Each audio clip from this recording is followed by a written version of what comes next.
Hello, everyone, and thank you for joining us today. It's great to have so many of you listening in live. We're pleased to be able to facilitate the discussion and are excited for the opportunity to hear from such a diverse group of professionals on this very important topic.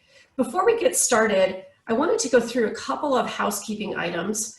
As a reminder, you can't be seen or heard. However, you'll be able to address any questions to me and the panelists throughout the discussion by clicking on the QA feature at the bottom of your screen. I'll be reviewing those questions throughout the discussion and will ask as many as I can. If for some reason you are having technical difficulties, please submit those issues into the chat feature at the bottom of the screen, as we have some support staff standing by to help address those issues. And lastly, we are recording this webinar and we'll publish it as quickly as we can after we finish. You'll receive an email with a link to the session as well as to the short survey we'll send out, which will help us in planning upcoming content. Okay, that should be all the housekeeping items. Let's get started. I'd like to introduce our expert panelists today. Our first panelist is Aisha DeBerry. As the first Black person to serve on a national board of healthcare professionals, Aisha worked diligently to initiate and implement the organization's first diversity and inclusion initiative, and she uses her voice in a really powerful way to promote healthcare equity. She now serves as the Atlantic Group Director of Physician and Advanced Provider Recruitment for Bon Secours Mercy Health and is responsible for directing strategic recruitment initiatives for Maryland, South Carolina, and Virginia. We're really happy to have you on our panel today, Aisha. Thank you. Our second panelist is Maggie Van Schaik. She serves as research analyst for the Workforce Best Practice Collaborative, and that's the firm's global research membership for clinical executives, including chief nursing, medical, and operating officers. And she has expertise in workforce analytics, diversity, inclusion, and also employee health and wellness. Welcome, Maggie. Thanks so much. Our third panelist is Jackie Clayton. Jackie has acclaimed expertise in diversity and inclusion, recruitment technology, and a global network of nonprofit human resource and recruiting professionals. She's a servant leader, she's inspirational, and really well respected as a thought leader in the HR tech recruiting and diversity space. And then in her free time, it's hard to believe she has any, she's also a director of customer success for Hiring Solved, which has been named the second most innovative company in artificial intelligence by Fast Company. Welcome, Jackie. And then we also have Danielle Jones. Danielle serves as Director of Diversity and Health Equity for the American Academy of Family Physicians, where she leads efforts in 4 key areas, including workforce development, advocacy, education, and clinical practice tools that advance health equity, diversity, and inclusion in primary care. So welcome to our panelists. We're thrilled to have you here today. As for myself, I'm Carrie Norman. I've worked in a variety of industries in HR and in talent for over 20 years. I've been at CHG Healthcare for 3 years now as the head of talent management. So as you can see, we've got a great panel representing a diverse set of experience as well as breadth of knowledge on the topic we'll discuss today. And before we get started with our panelists, I just want to share a little bit about CHG Healthcare and Health eCareers, who are making this discussion possible today. CHG Healthcare is one of the largest healthcare staffing companies in the country, working with many of you as we provide comprehensive staffing solutions to hospitals and health systems, large and small. Health eCareers has served as the leading recruitment and career resource for healthcare providers for almost 30 years, with thousands of healthcare employers and an exclusive network of premier healthcare associations across the United States. So Health eCareers really doing great work bringing together physicians and advanced practice providers with employers looking for top talent. So both Health eCareers and CHG Healthcare care deeply about this topic around diversity and inclusion and health equity, and we wanted to bring this group of experts together to share their perspective and hopefully get us all just a little bit better when it comes to diversity, inclusion, and health equity within our own organizations. I know many of us are all learning. I think this is a first step toward together making some lasting change. So let's get into the discussion here. And I want to thank you all for taking time out of your busy day to discuss equality and diversity. I know this has been a topic for many years, but recent events, I think, are really truly helping to elevate the discussion and have encouraged more people than ever to enter the dialogue and try to work toward a solution. And that's really the genesis of my first question. And this is a question that came from a lot of the audience members when we asked for questions in advance. And let me share with you what's on their minds. You know, many people in the business community and the community at large today are actively seeking answers to the simple question, but I think it's a hard one sometimes to get your head around, of what can I do?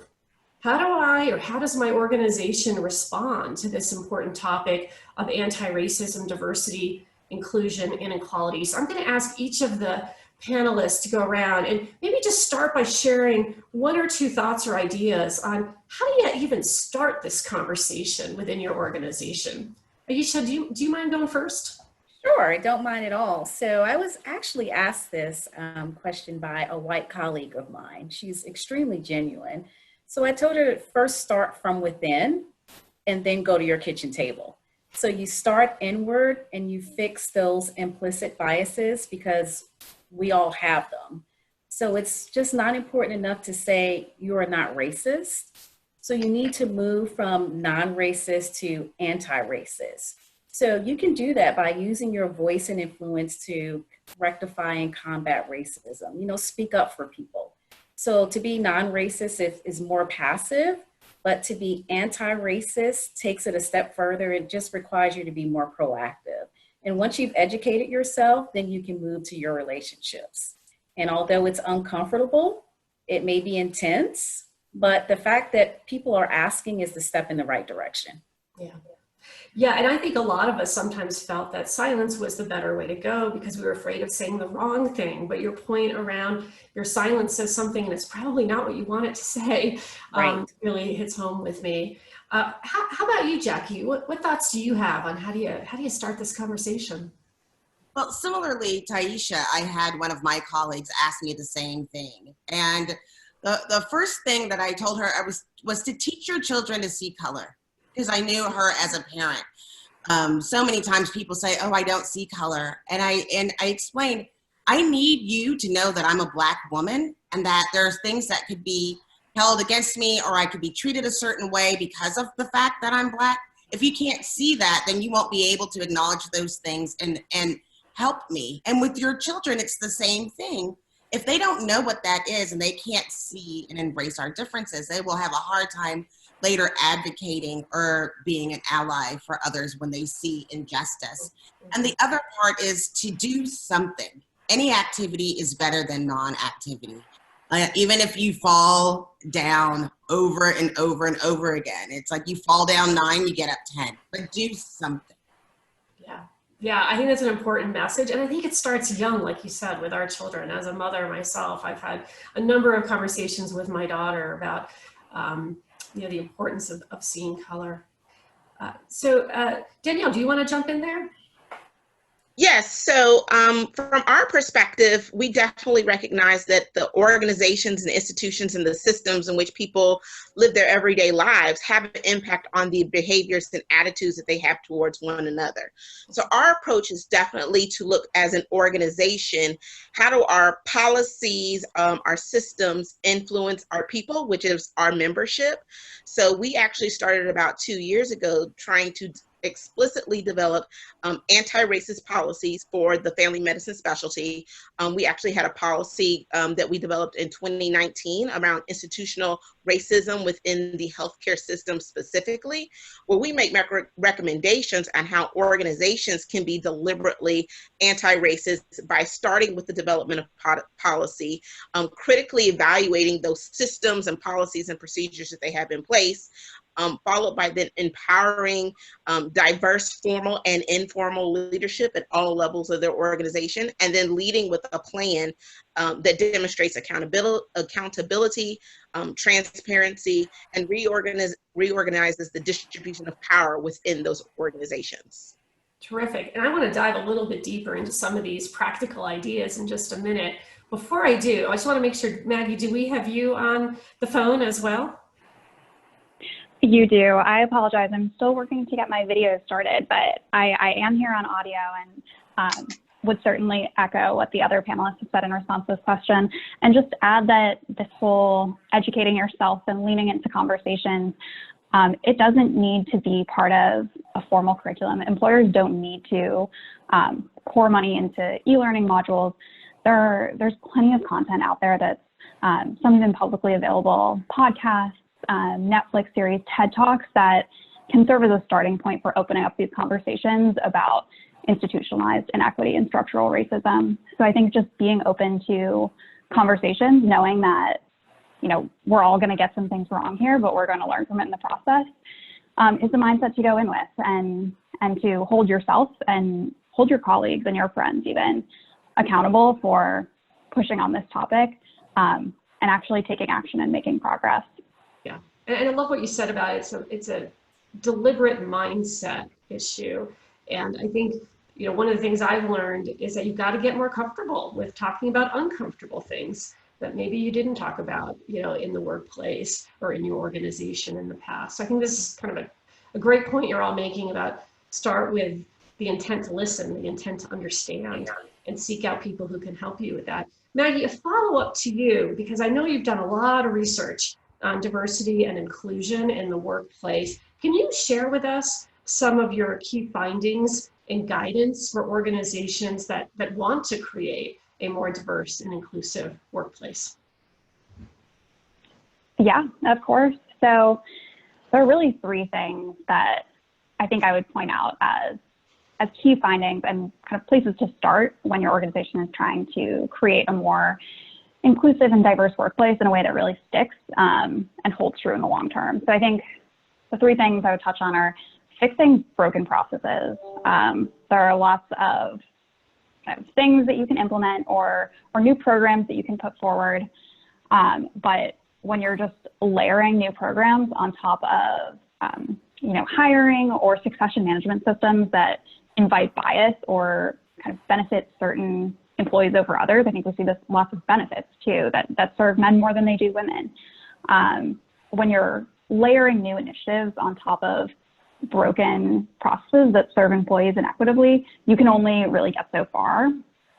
I think organizations should be asking themselves right now, how do we hire? How do we promote? How do we evaluate performance? And how do we reward good performance?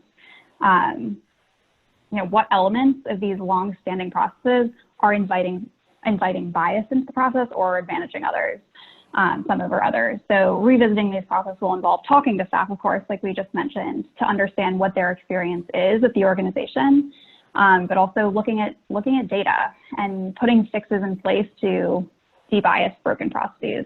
I think you can look across all talent management processes to see where structural inequity has crept in, because even the most well-intentioned organizations have been really focusing on this, we'll find that there probably is inequity within their processes. And this is one really good place to start. I think another point that I would point out is it'll require accountability.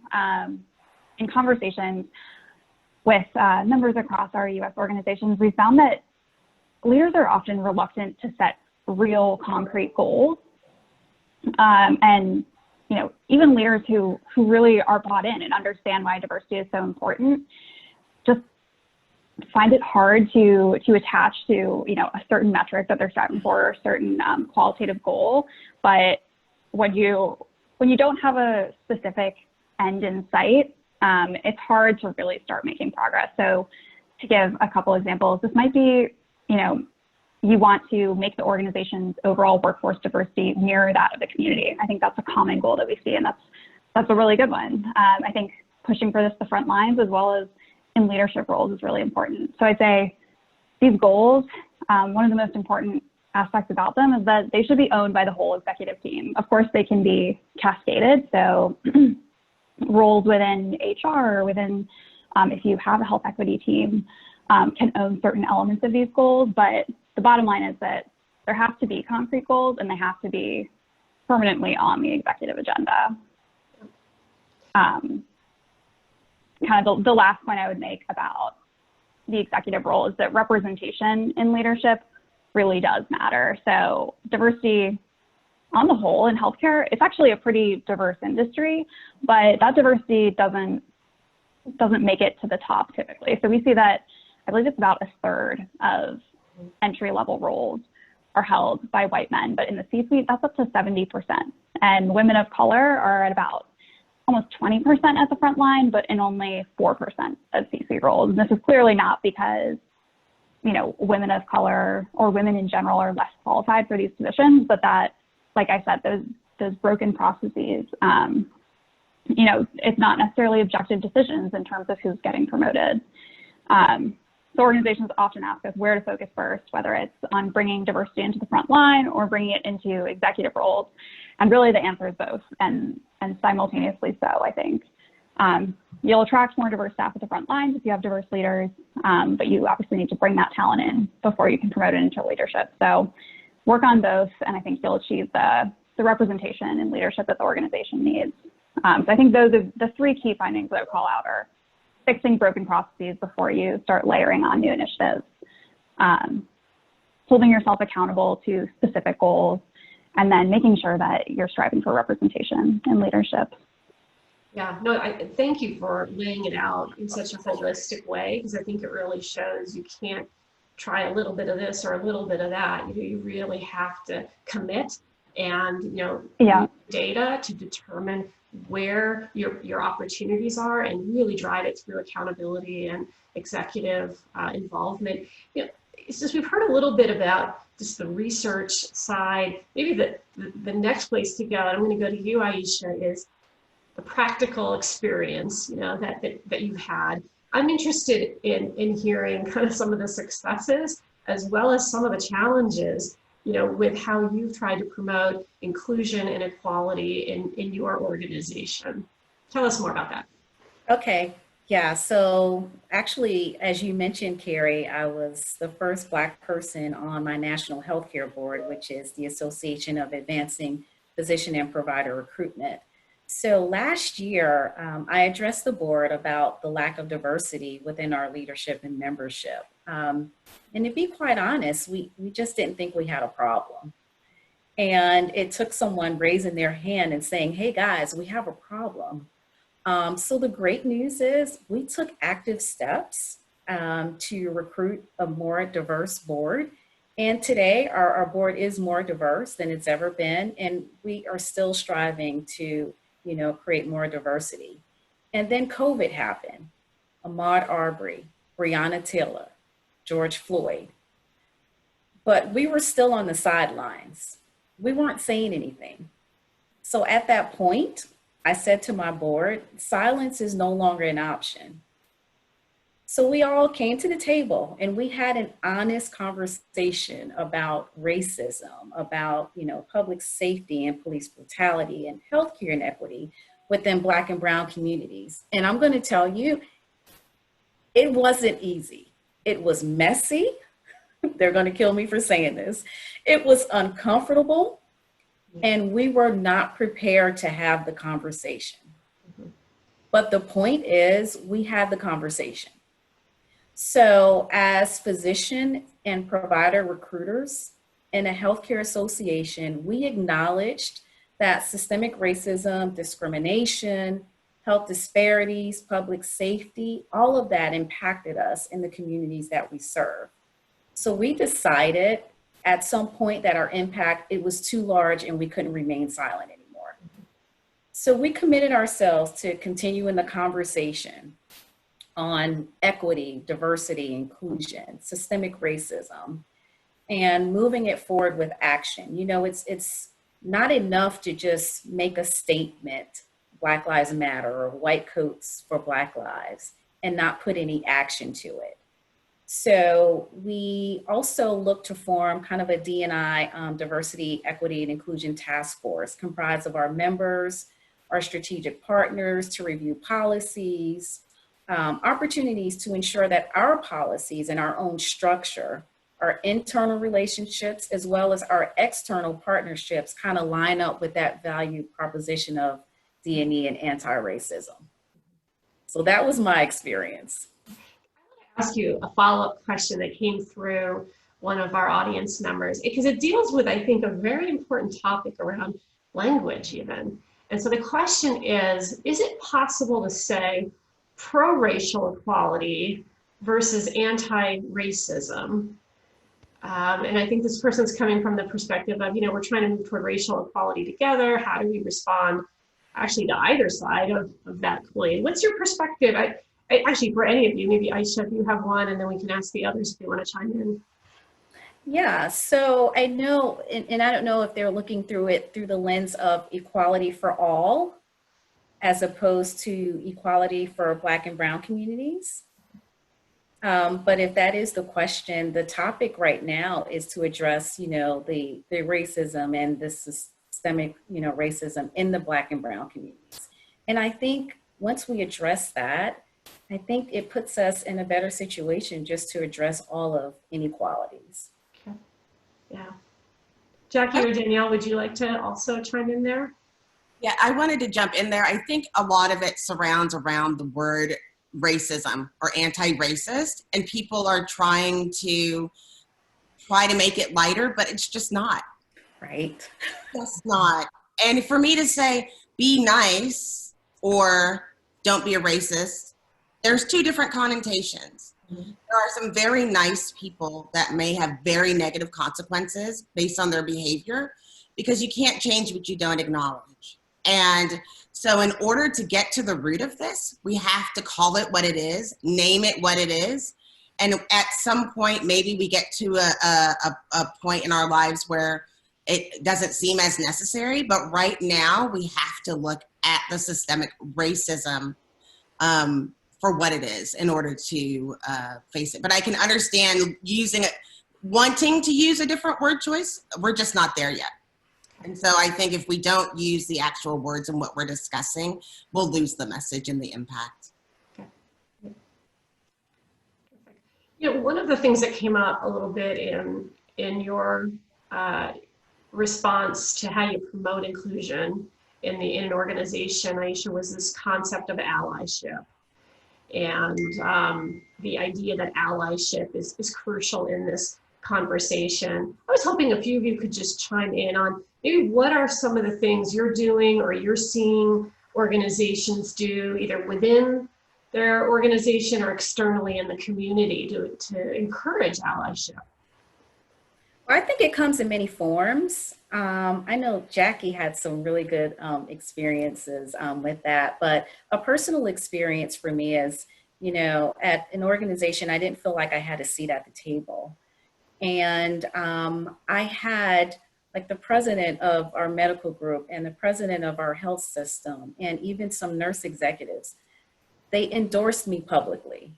And once they endorsed me publicly, that did something for me. And it allowed others to look at me in a different lens or through a different lens. And at that point, I started getting invited to the table.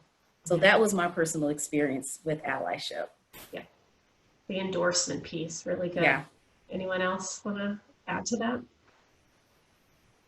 I would say I really I've known some of the people that I've worked with for 10 years, and I made some of my needs known right from the beginning, even though it was a scary place, to let them know that I'm intimidated and I'm afraid.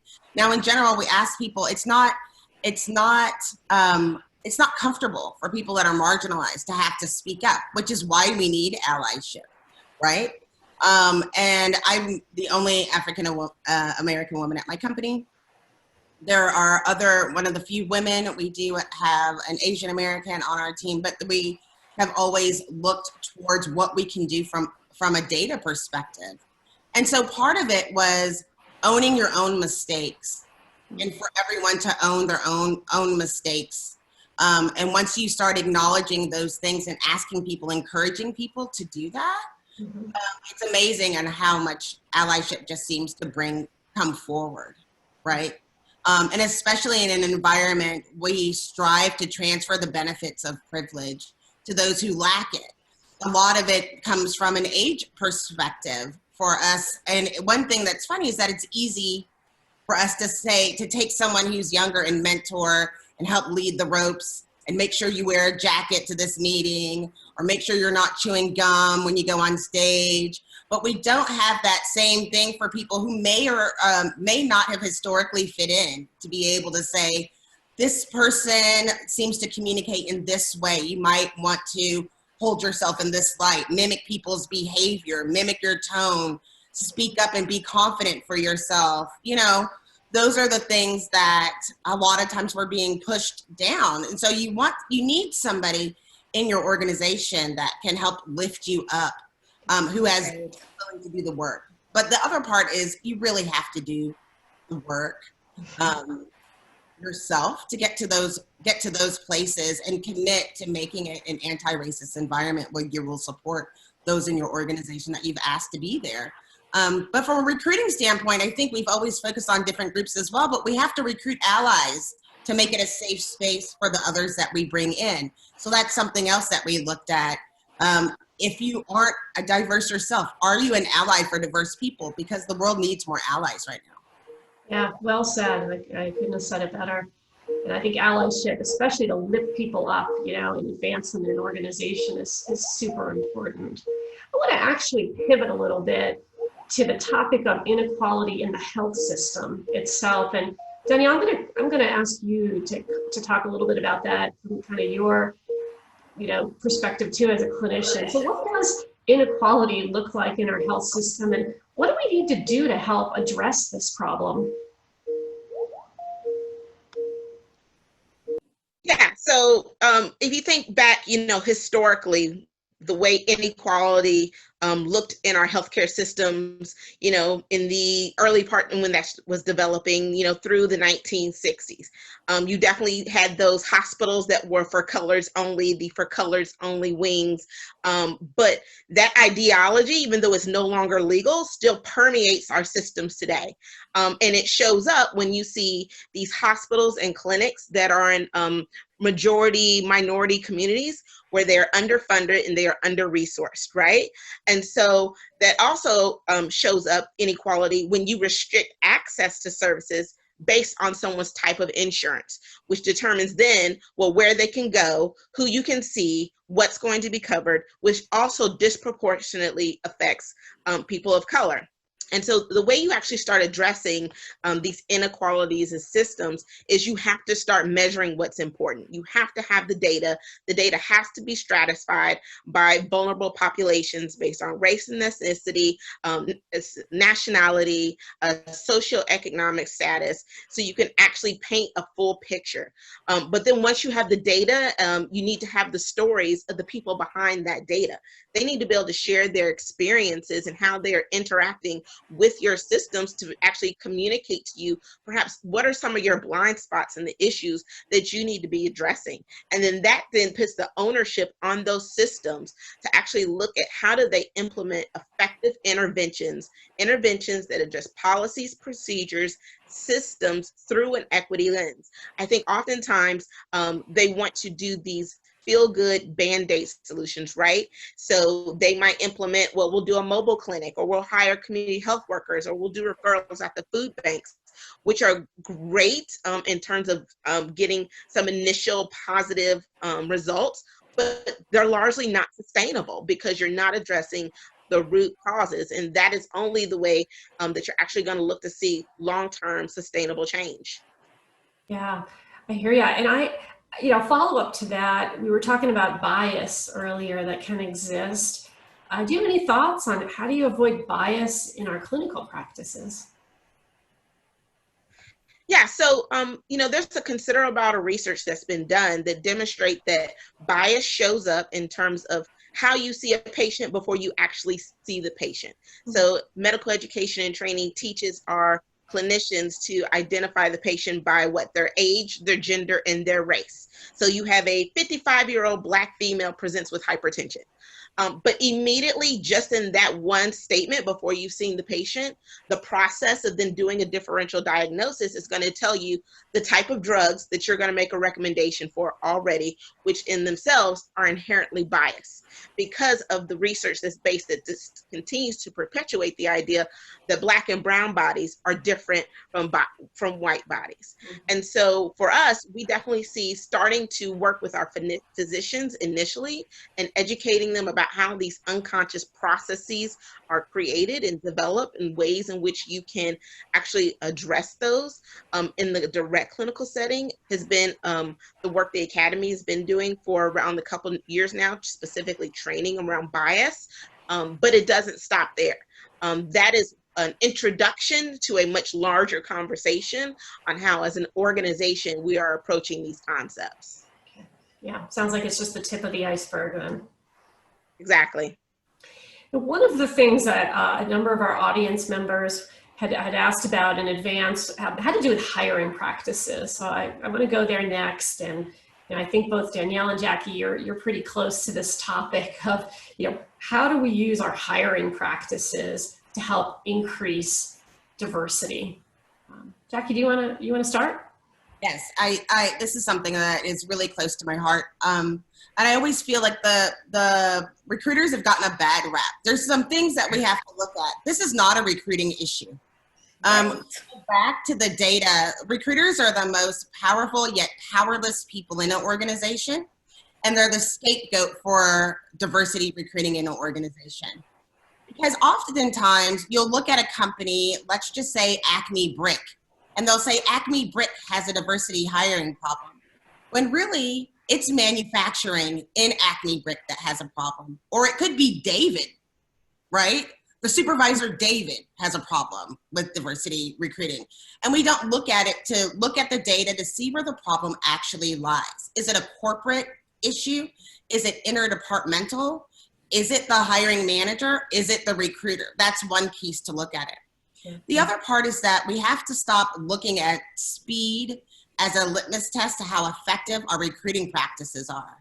You can't have time to hire and diversity recruiting in the same sentence. It doesn't work that way. The other part is that we have to give people a soft place to land once they get there, or else you will be churning these people out and you will have worse problems. And then what I consider worse than unconscious bias is confirmation bias, where you have someone that says we can't hire Black women on the IT team because it's too difficult. You hire one person, the environment isn't a safe place for this person to leave, and then they leave, they quit. And then they say, see, I told you we couldn't hire any Black people. They just never stay without looking at what's going on internally. But then there are things that you can do as a recruiter is to make sure that you're always submitting diverse slates. If you see something, say something. If somebody with the weird names seems to never get chosen, then it's your job as a part of the human resources group and talent acquisition to say, hey, I looked and Janice there seems to be a learning opportunity for Janice, right? The other thing that you can do from a basic recruiting standpoint is to take away identifying factors once you are submitting the slate, and they're not the ones that you might think of. One of them is just taking away names, which we've heard of before. The other part is taking away the formatting of a resume and just add a text document. You'd be surprised on how many times people want to talk to people with the prettier resume, which also infers different ways that this person may have been taught or ways that they've been presenting themselves. The other part is taking the names off the universities and just going through someone, if you're looking for a bachelor's degree, a master's degree, a PhD, an MD, if those are requirements, take the name of the university off and look at the credentials so that you don't have someone making the unconscious bias decision that this person would be a better fit because they went to this type of university versus another one.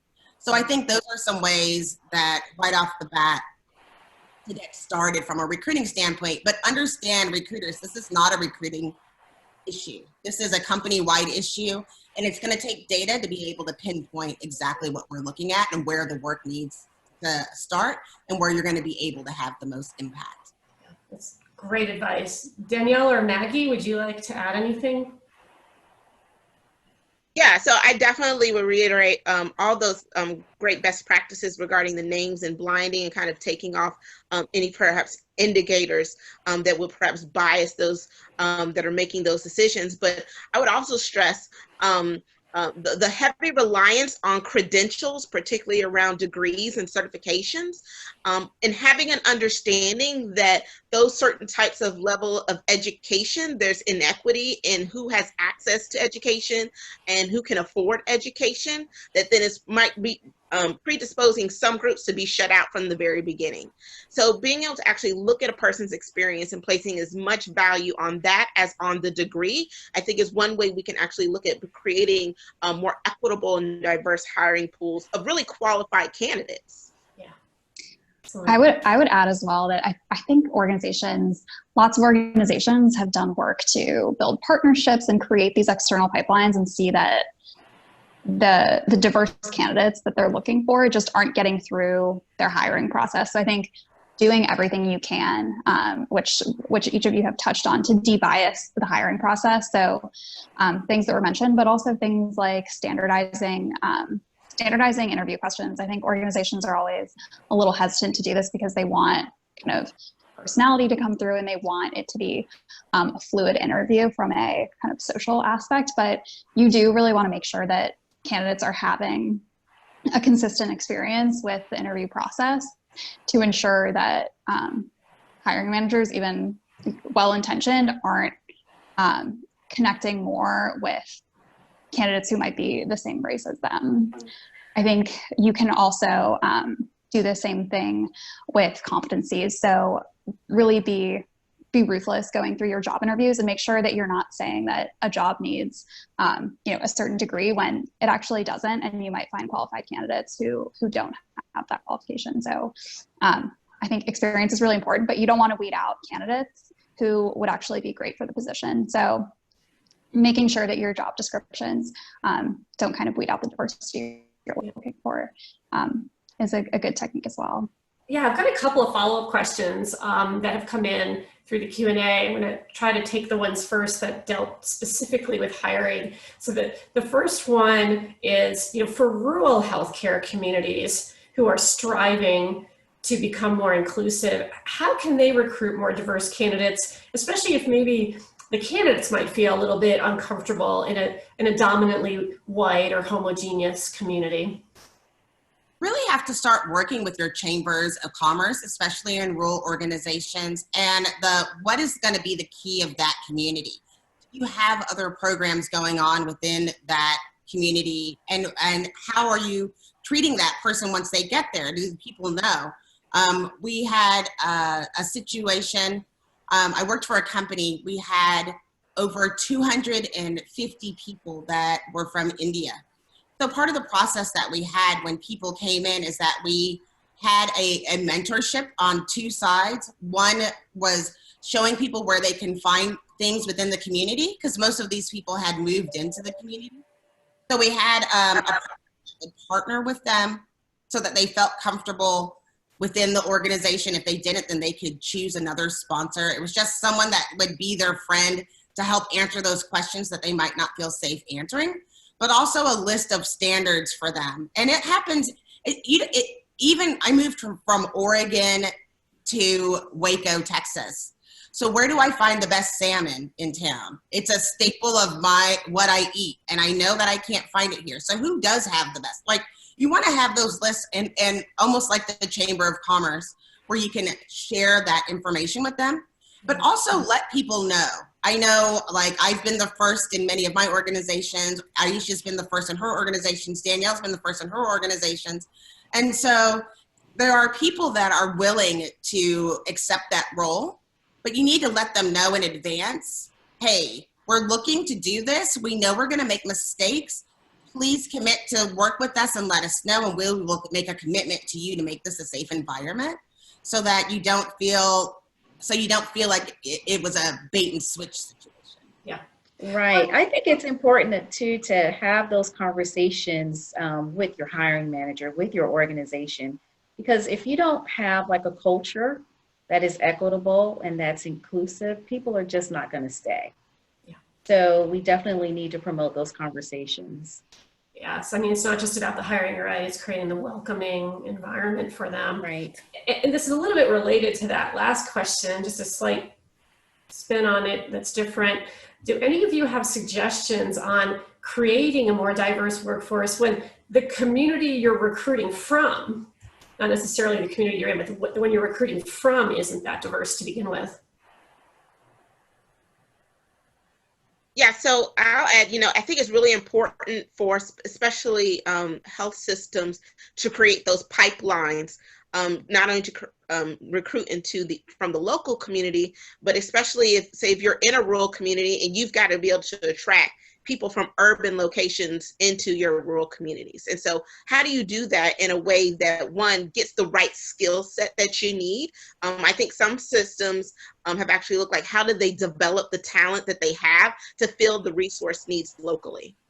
Okay, excellent. Anyone? Go ahead, Jackie, sorry.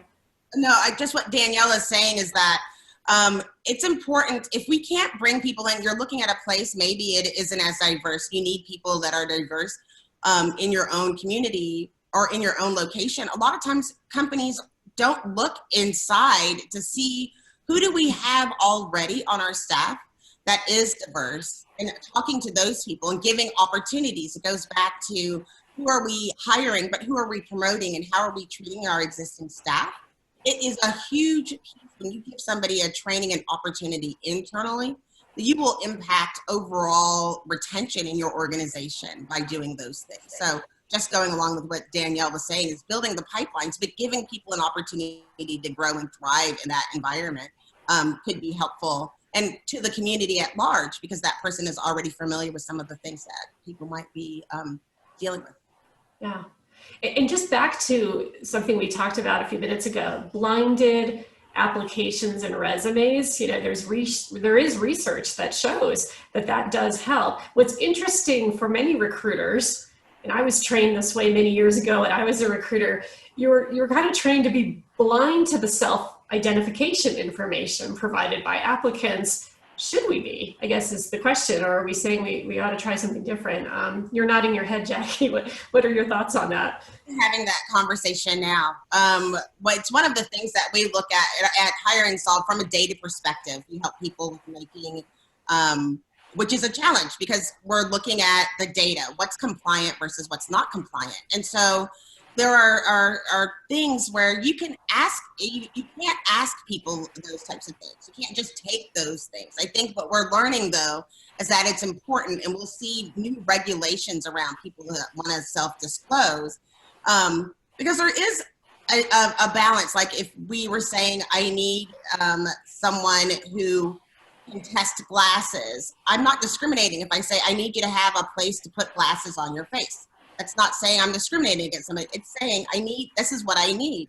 Because in these organizations, we need people of different races and different backgrounds in order to thrive. And so I think we'll learn more regulations, but I think we're learning people that are disenfranchised, it hasn't been a safe place to disclose. So we'll be seeing, as we're seeing the world progress, I think we'll see things progress, but I think we're just starting to lay safe spaces. But until we do that, that's going to be a really difficult question.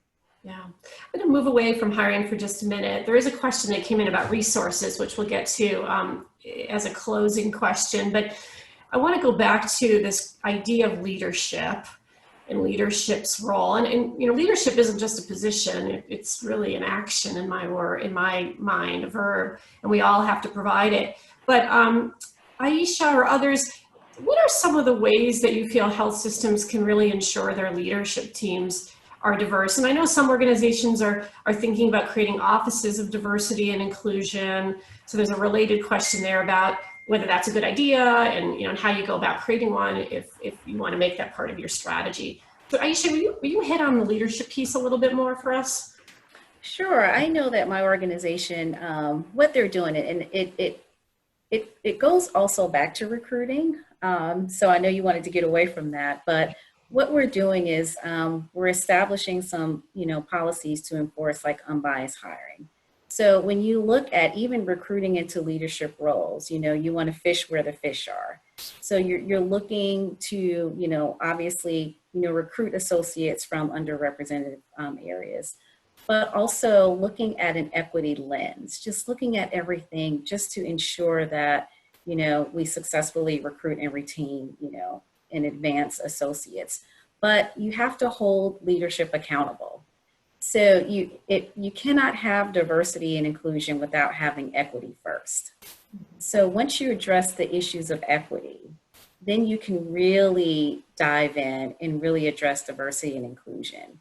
And again, it starts with having councils, making diversity and inclusion part of your strategic initiatives and your strategic plans. So those are some of the things that we're doing to address, the issues of not having, representation of leaders, within the organization. Okay, great.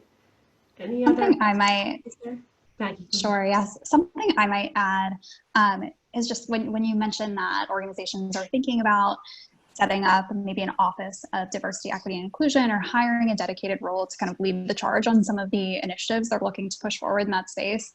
I think they have to be really careful to set these roles up for success. Right. Something we've often seen is kind of an executive hiring maybe at the C-suite level, maybe just a mid-level leader level, someone to lead diversity, equity, and inclusion, and then essentially kind of putting the ball in their court and giving them the authority to lead the charge here without necessarily giving them the partnership or the formal decision-making capacity that they need to actually make progress. So just to give a quick example, something like, someone in a diversity, equity, and inclusion position is going to want to make certain strides in the hiring space. So they need authority and they need to have a formal way of interacting with someone who's leading HR, for example, to know what, can they veto certain decisions? What is their role in making decisions related to the hiring process? And that should probably be laid out at the beginning when you're thinking about putting these roles in place to make sure that that's crystal clear and that they have the authority they need to get things moving. Absolutely. Yeah, there was a question too that came into the Q&A. Actually, it was someone thanking you, Jackie, for what you shared about hiring practices, but it also got to how do you make it stick and how do you pull it through? And I think the question was, how do you make some of these best practices apply to all organizations and be the baseline for all recruiters? Any thoughts on that? I think you have to continue holding people accountable, always. It never goes away. So for starters, you always have those, that piece, you tie money to it.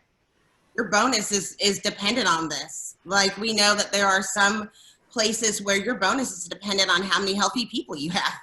If your bonus is going to be tied to how healthy our organization is based on hiring and putting people in these different spaces.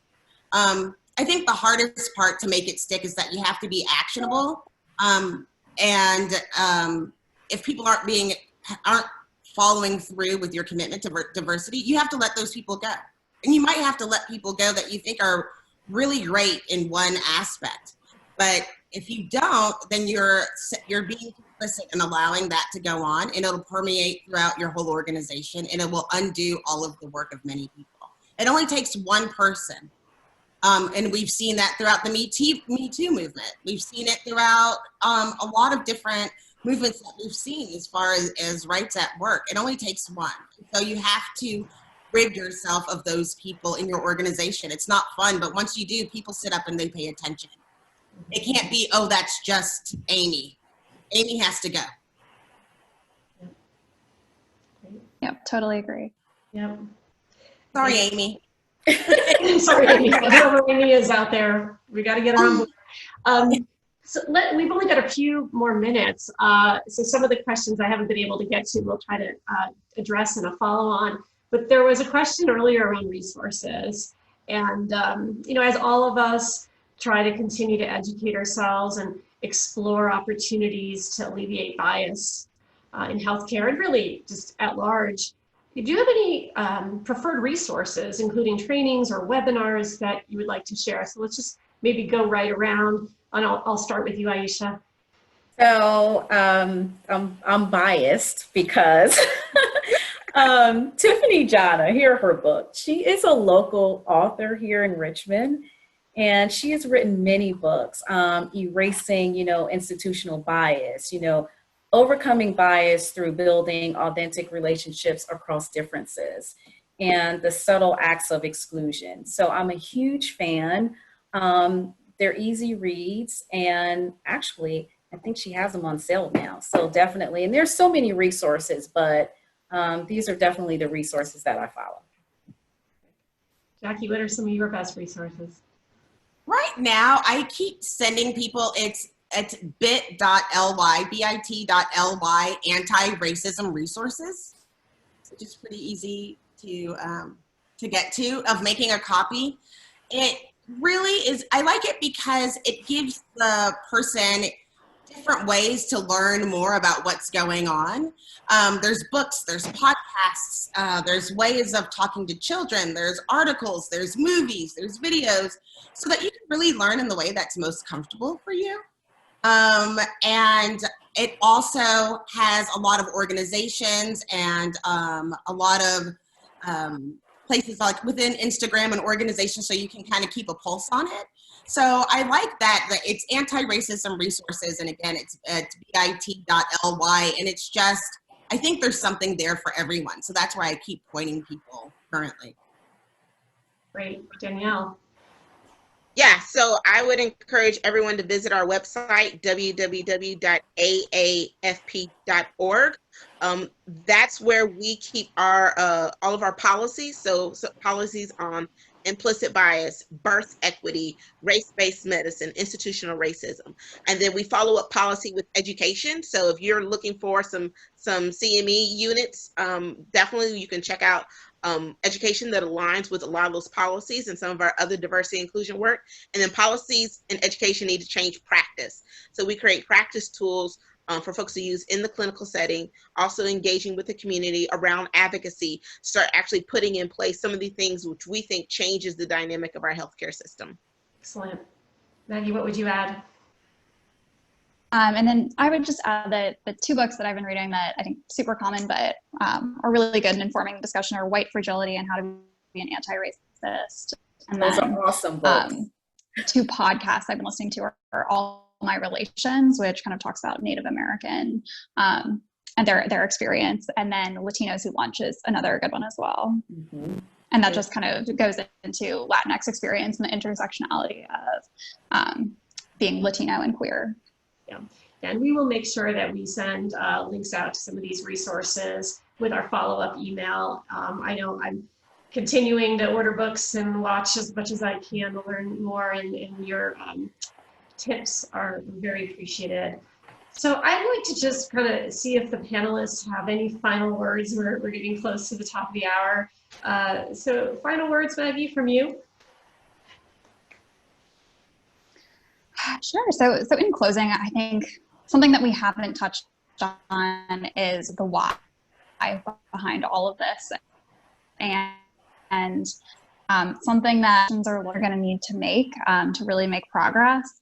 They're probably asking why this is so important, and I'll start by saying there's ample research on just the slew of statistics I could provide as to why diverse and inclusive organizations have better business outcomes, why they're more innovative, or why they have a reduced cost of turnover. But I think if you're still making the business case for D&I, you're kind of missing the point.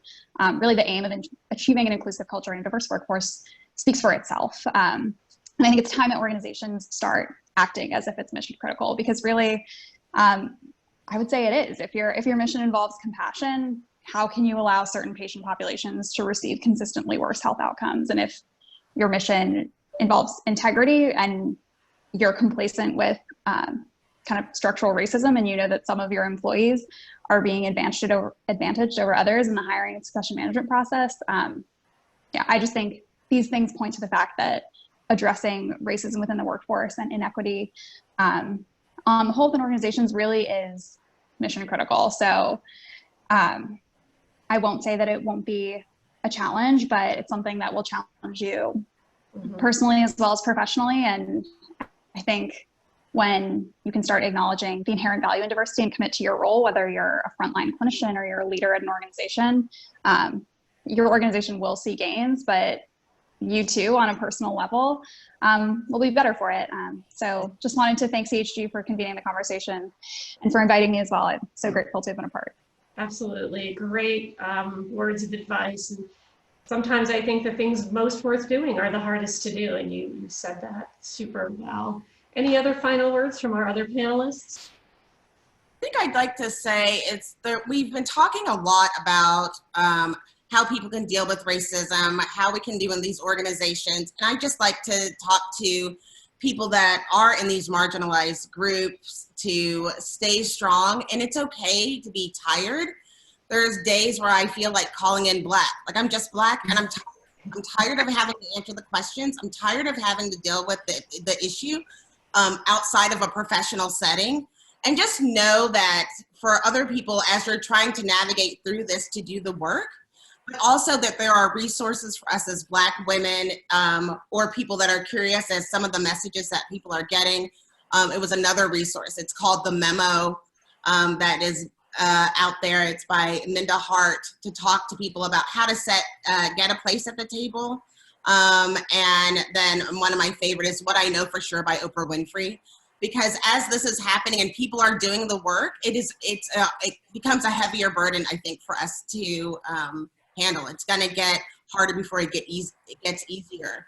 But also to reach out to people and look for those allies, or you can reach out to me if you need an ally, and we can communicate together. But look for those safe spaces, because once you have those safe spaces and safe people, each day gets a little bit easier. I love that message on staying strong and seeking help from others. Well, I think at this point, I'm going to need to wrap us up. I want to say thank you to all of our expert panelists and to each of you who participated with us today. As a reminder, we will send out an email to each of you shortly with a link to the webinar and a link to a quick pulse survey. And thanks again for just taking the time to join us in this important discussion. I know we've barely scratched the surface, but we hope we've left you with some ideas and information to apply in your team, your organization, and maybe your personal life too, that will continue to move us forward towards true inclusion, health, equity, and diversity. Thank you again, and stay safe, all of you.